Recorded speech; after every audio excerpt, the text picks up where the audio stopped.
Rico'yla bir tek savaş maçı seçeceğim. Evet, maçımız başlıyor.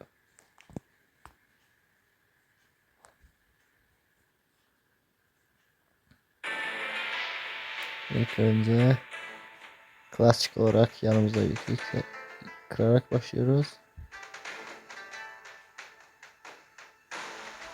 Sonra 2 kişi darlayarak yük alma çabasında bulunuyoruz ve ama nafile.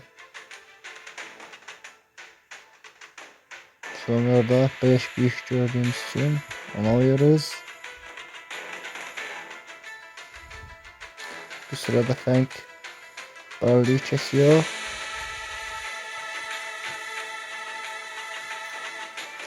Klasik olarak çalıkları yapıp emniyetli bir şekilde ediyoruz.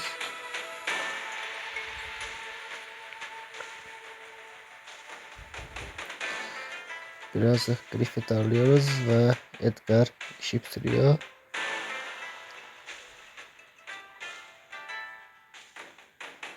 Sonra aşağılara iniyoruz.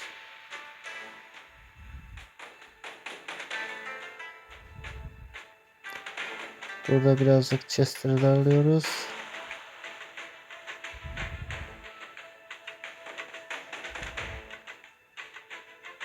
Biraz aksesuar, biraz ultiyle Chester'ı kesiyoruz. Ama neredeyse yiyorduk.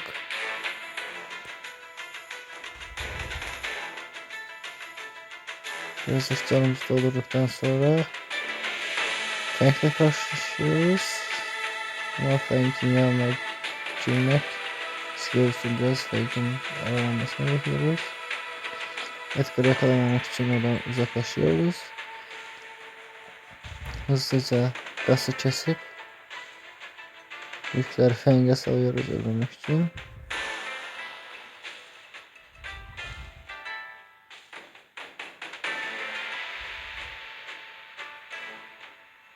Edgar'ı öldürdükten Edgar'ı Fang alıyor. Biz çok hasar vursak da. Şurada 56 canla resmen fake'e güzel fake'ler atıyoruz.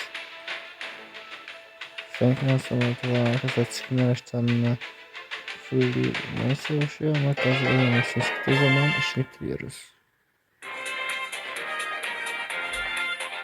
Arkadaşlar görüşmek üzere. Sağlıcakla kalın. Video burada biter.